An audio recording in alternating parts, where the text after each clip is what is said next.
শুভ সকাল বন্ধুরা। আজ 20শে জুলাই, আজ হলো শনিবার। চলে এলাম আজকের আবহাওয়ার খবর নিয়ে। পশ্চিমবঙ্গ, বাংলাদেশ, ত্রিপুরায় আজ কেমন থাকবে আবহাওয়া, সারাদিন কোথায় কেমন বৃষ্টিপাত, কোথায় কেমন দুর্যোগের আশঙ্কা, সব নিয়ে আলোচনা করা হবে। কোথায় কেমন সতর্কতা এবং কোন কোন জেলায় আজ বৃষ্টিপাতের সতর্কতা, সব নিয়ে আলোচনা করব একবারে।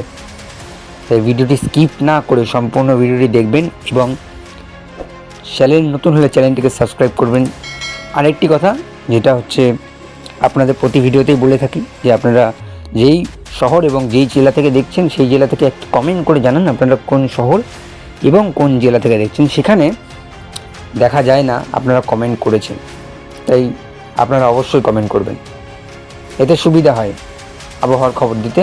বাকি যদি আমি ভিডিওর দিকে আসি তাহলে দেখতে পারবো আমাদের উপকূলবর্তী এলাকা কলকাতা সহ দক্ষিণবঙ্গের সব জেলাতেই একদম সামান্য ছিটেফোঁটা মেঘ লক্ষ্য করতে পারছি। আর এদিকে বাংলাদেশেও ভালো মেঘ, আর উত্তরবঙ্গে এই মুহূর্তে ভালো ঘন মেঘ লক্ষ্য করতে পারছি। এইবারে ইনফ্রারেড মোড দেখব।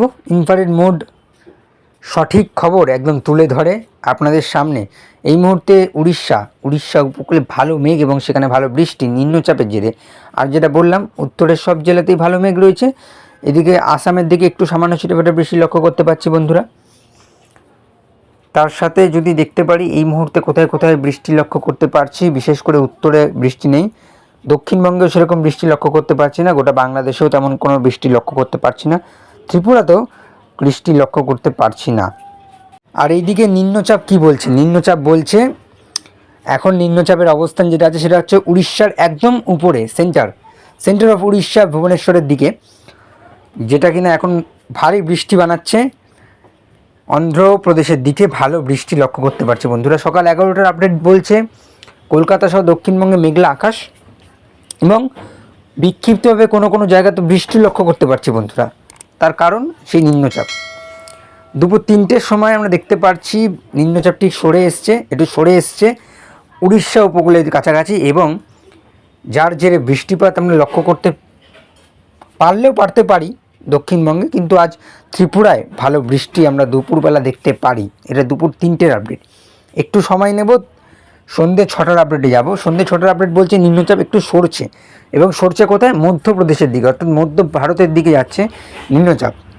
তার জেরে আমাদের রাজ্যে কী প্রভাব পড়বে সব নিয়ে আলোচনা করব। তো উত্তরে ভালো বৃষ্টি লক্ষ্য করতে পারছি সন্ধ্যে 6টার সময়। সন্ধ্যে 6টা নাগাদ পশ্চিমবঙ্গ সব জেলাতেই, দক্ষিণবঙ্গের সব জেলাতেই আমরা দেখতে পারবো বৃষ্টি নেই। গোটা ত্রিপুরাতেও তেমন কোনো বৃষ্টি লক্ষ্য করতে পারছি না।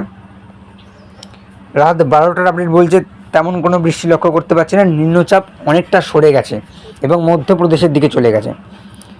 তা বলে কি উত্তরে আবার আবহাওয়ার বদল? হ্যাঁ বন্ধুরা, একদম সঠিক খবর আপনারা ধরেছেন। উত্তরে আবার আবহাওয়ার বদল হবে রাত 10টার পর থেকে। দেখুন, রাত 10টা নাগাদ শিলিগুড়ি, আলিপুরদুয়ার, কোচবিহার, কালিম্পং, দার্জিলিং বৃষ্টি শুরু হয়ে গেছে বন্ধুরা। তারপরে এই বৃষ্টিপাতটি কন্টিনিউ চলবে সকাল 6টা 7টা অবধি, এবং সকাল 7টা নাগাদ এই বৃষ্টিটা শেষ হবে দার্জিলিং, কালিম্পংয়ে গিয়ে, অর্থাৎ পাহাড়ি পার্বত্য অঞ্চলে গিয়ে এই বৃষ্টিপাত মিলেই যাবে। তখন আমাদের রাজ্যে কোনো প্রভাব পড়বে না বৃষ্টিপাতের, এবং বর্ষার যে বিলম্ব এবং বর্ষার যে বৃষ্টি সেখানের একটু ঘাটতি লক্ষ্য করতে পারবো দক্ষিণবঙ্গ সহ বাংলাদেশের সব জেলাতেই। বৃষ্টিপাতের পরিমাণ আগামী 24 ঘন্টায় কেমন কোথায় হবে বললাম তো। আগামী 24 ঘন্টায় দক্ষিণবঙ্গে তেমন কোনো বৃষ্টি লক্ষ্য করতে পারছি না। কলকাতা সহ দক্ষিণবঙ্গের সব জেলাতে আমি তেমন কোনো বৃষ্টি লক্ষ্য করতে পারছি না। এদিকে উপকূলে একদম সামান্য ছিটেফোঁটা বৃষ্টি লক্ষ্য করা যাচ্ছে। তার কারণ নিম্নচাপ, প্রধান কারণ। আর এদিকে সিলেটের দিকে একটু সামান্য বৃষ্টি লক্ষ্য করতে পারছি। আজ উত্তরে ভালো বৃষ্টি হতে পারে রাত 12টার পর থেকে। পরবর্তী 3 দিনে অনেক পার্থক্য লক্ষ্য করতে পারছি উত্তরে, শিলিগুড়ি, আলিপুরদুয়ার, কোচবিহার, ধুবড়ি। এইদিকে কলকাতা সহ দক্ষিণবঙ্গে তেমন কোনো পার্থক্য লক্ষ্য করতে পারছি না। যেই বর্ষার বিলম্ব ছিল সেই বর্ষার বিলম্ব থাকছে সব জেলাতেই, পশ্চিমের জেলাতে এবং দক্ষিণবঙ্গে। গোটা বাংলাদেশেও তেমন কোনো বৃষ্টিপাত লক্ষ্য করতে পারছি না। লক্ষ্য যদি করতে পারি বৃষ্টিপাত, সেটা হবে এইবারে বাংলাদেশ উপকূলবর্তী এলাকা, অর্থাৎ মহেশখালী এবং মায়ানমার উপকূলবর্তী এলাকা টেকনাফ বন্দরে, সেখানে ভালো বৃষ্টি। 5 দিনে গেলে লক্ষ্য করতে পারবো অনেকটা পার্থক্য। কলাপাড়া খেপুপাড়া উপকূলবর্তী এলাকায় ভালো বৃষ্টি লক্ষ্য করতে পারছি। হলদিবাড়ি, হলদিয়া, দীঘা, কাথি, মন্দারমণি সেখানে ভালো বৃষ্টি লক্ষ্য করতে পারছি। মহেশখালী, চিটাগাং ভালো বৃষ্টি লক্ষ্য করতে পারছি। ভালো বৃষ্টি লক্ষ্য করতে পারছি কলকাতা সহ 2 চব্বিশ পরগনা, নদিয়া, মুর্শিদাবাদ, 2 বর্ধমান, ঝাড়গ্রাম, পুরুলিয়া, পশ্চিমের সব জেলাতেই। তবে উত্তরে বৃষ্টিপাত রয়েছে, শিলিগুড়ি, আলিপুরদুয়ারে ভালো বৃষ্টি, যেটা বললাম, লক্ষ্য করতে পারছি। এবং বাকি 10 দিনে গেলে দেখতে পারবো বৃষ্টিপাত অনেকটা বেড়েছে।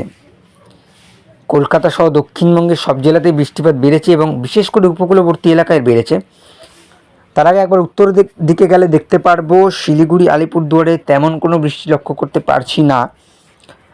এদিকে বাংলাদেশ, উত্তর বাংলাদেশে একটু বৃষ্টির ঘাটতি লক্ষ্য করতে পারছি। সিলেটে আবার বৃষ্টি বেড়েছে, সিলেট। এদিকে চিটাগাং, মহেশখালী সেখানে প্রবল ঝড় বৃষ্টি হতে পারে এই 10 দিনের মাথায়। বাকি আমাদের রাজ্যে দীঘা, কাথি, মন্দারমণি সব উপকূলবর্তী এলাকাতেই বৃষ্টি রয়েছে। দক্ষিণবঙ্গ সহ কলকাতাতেও বৃষ্টিপাত লক্ষ্য করতে পারছি বন্ধুরা।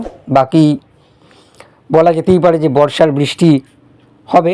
এদিকে পশ্চিমের জেলাগুলিতেও বৃষ্টিপাত বাড়ছে, অর্থাৎ এটা বলা যেতেই পারে যে হয়তো এই সপ্তাহ না, পরবর্তী সপ্তাহ থেকে আমরা ভালো বৃষ্টি লক্ষ্য করতে পারি।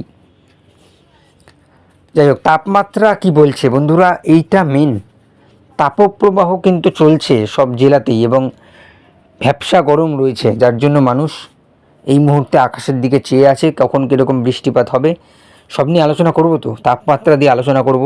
কলকাতা 32, চন্দননগর 32, আরামবাগ 30, খড়গপুর 31, হলদিয়া 31, গঙ্গাসাগর 30, এদিকে বর্ধমান 33, দুর্গাপুর 32, বাঁকুড়া 32, সিউড়ি 33,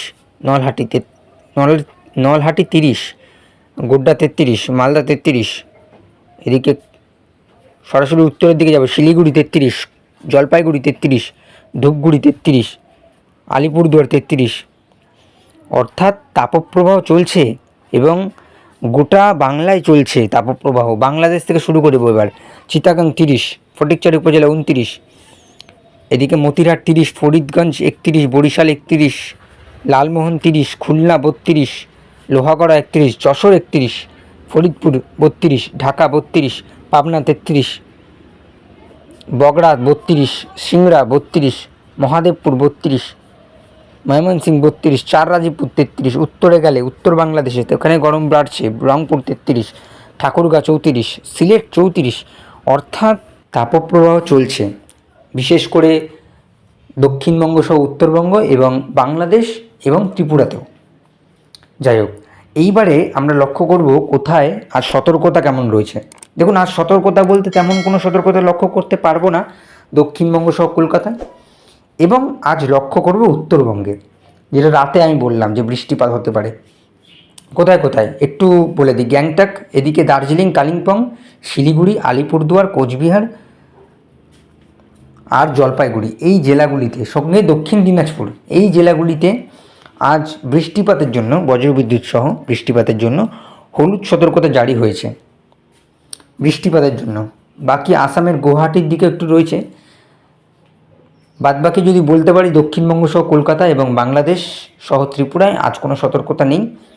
ওদিকে মধ্যপ্রদেশ, বিশাখাপত্তনমের দিকে অর্থাৎ অন্ধ্রপ্রদেশের দিকে লাল এবং কমলা সতর্কতা রয়েছে নিম্নচাপের জেরে। যাই হোক, এবার নিম্নচাপ কোথায়, নিম্নচাপের অবস্থান এখন কোনখানে তা নিয়ে জানবো। দেখুন, নিম্নচাপের অবস্থান বলতে এইটা সকাল 8টার আপডেট যেটা ক্যাপচার করা হয়েছে, সেখানে নিম্নচাপ এখন যেই সেন্টার অফ দ্য আই নিম্নচাপের, সেটা হচ্ছে সরাসরি উড়িষ্যার ভুবনেশ্বরের দিকে, এবং নিম্নচাপের যে মূল গতি এবং মূল শক্তি সেটা রয়েছে এখন অন্ধ্রপ্রদেশের বিশাখাপত্তনমে। এবং নিম্নচাপটি, প্রশ্ন ছিল নিম্নচাপটি কি ঘূর্ণিঝড়ে পরিণত হতো। বন্ধুরা, এই নিম্নচাপটি ঘূর্ণিঝড়ে পরিণত হতো যদি এটি মধ্য বঙ্গোপসাগরে সৃষ্টি হতো। যেহেতু উত্তর মধ্য বঙ্গোপসাগরে সৃষ্টি হয়নি, উত্তর পূর্ব বঙ্গোপসাগরে সৃষ্টি হয়েছে, তাই এটি নিম্নচাপ হিসেবেই সৃষ্টি হয়েছে, আর শক্তি বাড়াতে পারেনি। তাহলে এই নিম্নচাপের প্রভাব আমাদের এ রাজ্যে পড়েনি, বিশেষ করে পশ্চিমবাংলায় এবং বাংলাদেশে কোনো জেলাতেই এই নিম্নচাপের তেমন কোনো প্রভাব পড়েনি, কিন্তু পরোক্ষ প্রভাব পড়েছে তাপপ্রবাহের। বন্ধুরা এরকম অনেক নিম্নচাপ বাংলার দিকে ধেয়ে আসছে, অনেক দুর্যোগ আসবে, তাই সঙ্গে থাকুন, পাশে থাকবেন। আজ এই পর্যন্তই, সবাই ভালো থাকবেন, সুস্থ থাকবেন, টাটা।